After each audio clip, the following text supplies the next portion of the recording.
Okay, super pump motor replacement on the regular super pumps, not the super 2s, not the max flow, regular super pump. You can of course rebuild them, change bearings, seals, all that fun stuff. However, this one has a short in the windings, and I'm not equipped to rewind AC motors, so it turns out to be cheaper just to replace the entire motor. Found a deal on them online. So that's what we're going to do here. Really simple. You can do it in about 10 minutes. Okay, so first thing on the back here, we have 4 9/16 bolts. You may have to use a U-joint to get into there. Undo these guys. When you're putting them in, you don't want to go too tight. You can even add a little washer here if you want, because you can see it kind of mars the plastic. And that U-joint is rather helpful, as you can see, to get into there. You can of course just do it by hand. Okay, so once we have all that freed up, this guy just slides right out, and then you can see we're left with the motor assembly and the impeller over here. You can see it really should be moving freely, but this guy's seized up. That's okay, because it'll make it easier to spin the impeller off.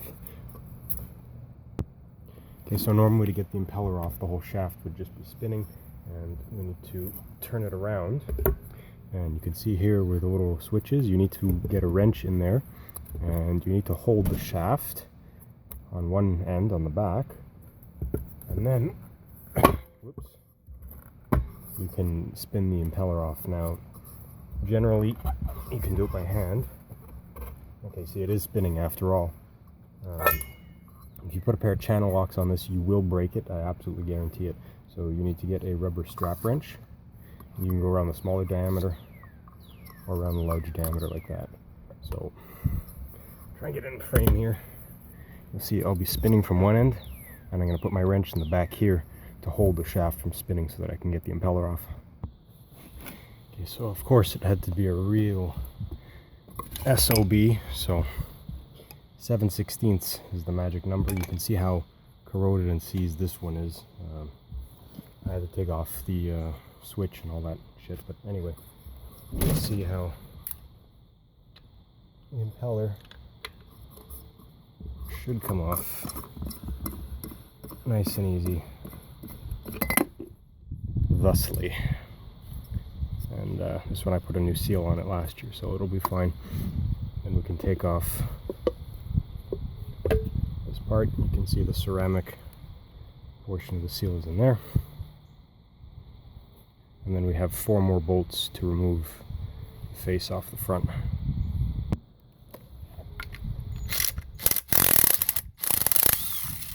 Same size, 7/16. Those out of the way,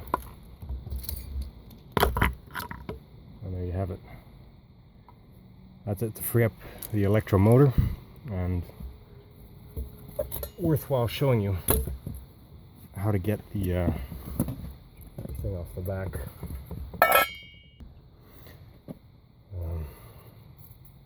Here's the governor switch portion,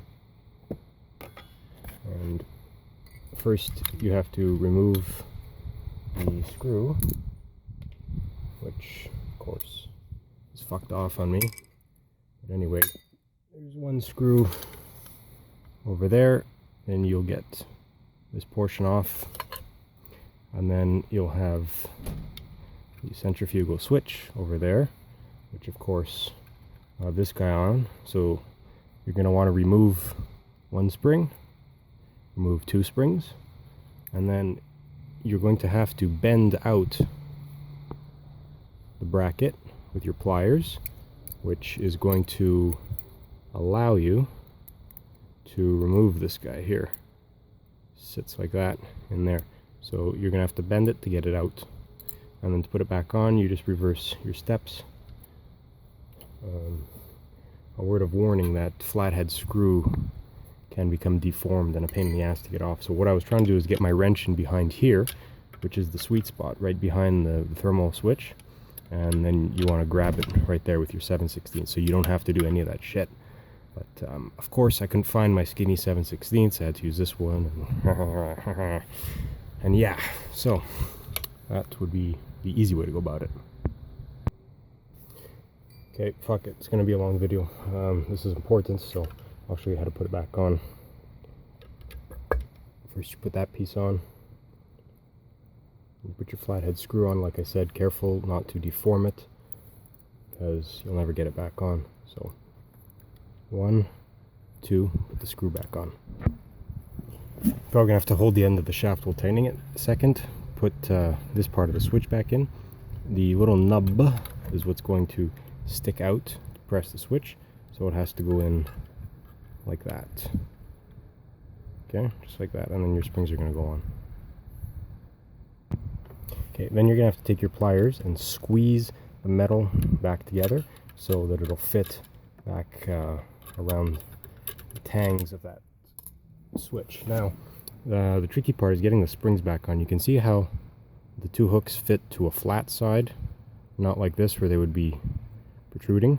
So that's how you want to get it on. You want the flat side to be against the thing like that. Let me see if I can zoom in here. Okay, see? Hold on. Okay, you see how it would be resting? Of course. See how it would be resting flat like that? Whereas if I were to turn it the other way, show you with this one, how the flat part would be on the top. So that's the correct way to do it. And then you got to kind of get in here with your pliers, and it's a real pain in the ass, but you want to hook it back where it belongs. Oops. Okay, so you can see how this becomes a time-consuming pain in the ass. The easiest thing is 2 screws, remove the terminals, hook on your spring, and one hand, on she goes.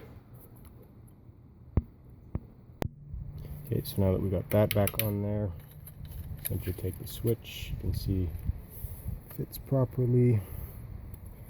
And then we put that screw I lost earlier back in there, and that's what holds it on. Alright, there we go. That's pretty much it. This motor is going to be sold for parts anyway to someone who has a motor shop that couldn't rebuild it. And now it's just a question of popping on the new motor, which should be fairly easy. Okay, so new motor. Shiny. Ain't she a beauty? That little condom off.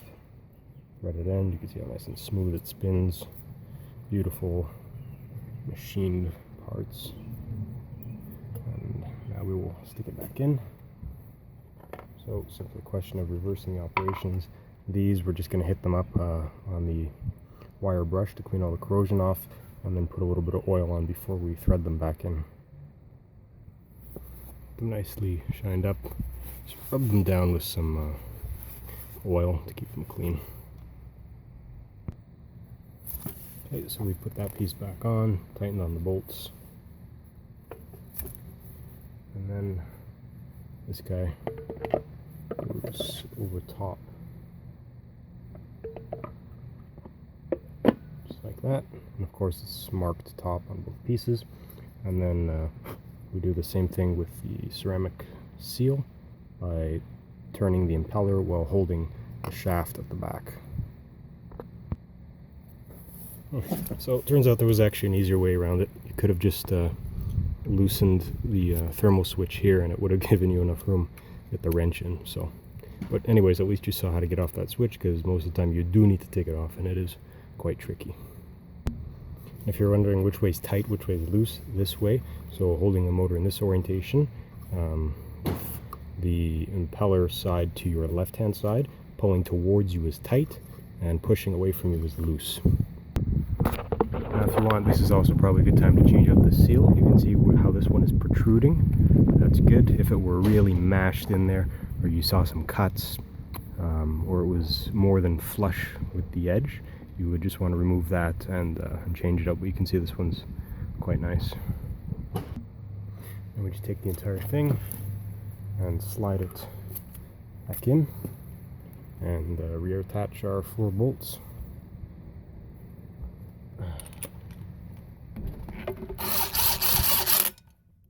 Not too tight, and you can add a thin washer on top if you like. Oh, God damn it! Yep, that's right. I forgot the diffuser. Just mark the top. That's where it clips in, and then you slide it in. Careful that this thing seats properly with the strainer housing. Okay, now we bolt it up. Okay, there we have it. A nice new shiny 1 horsepower A.O. Smith, now Century motor. There you go. And of course we just pop on the back end bell. Interestingly enough, on these newer style Centuries, well, Century now bought A.O. Smith, so technically it's Century. You can see the voltage switcher is just a simple little turny thing, so we can go from 115 to 230, whereas, well, I closed it, but anyways, on the older A.O. Smiths it was like a little jumper that you had to actually pull and remove, kind of confusing where the arrow would line up, so it's nice that they simplified it with that. And this guy here was in fact a 2 horsepower. However, we put on a 1 horsepower because that's more than sufficient for the sand filter that I have. More horsepower is not more better, especially if you have a sand filter, because you will damage the laterals and you will have sand returning into your pool from too much pressure. Same thing, a lot of people buy a Super 2 because they think it's twice as gooder, when in fact that is not the fact. Those are high rate of flow pumps and not suitable for most pools, so that's why we put a 1 horsepower on there. And that's it. If you have any questions, let me know.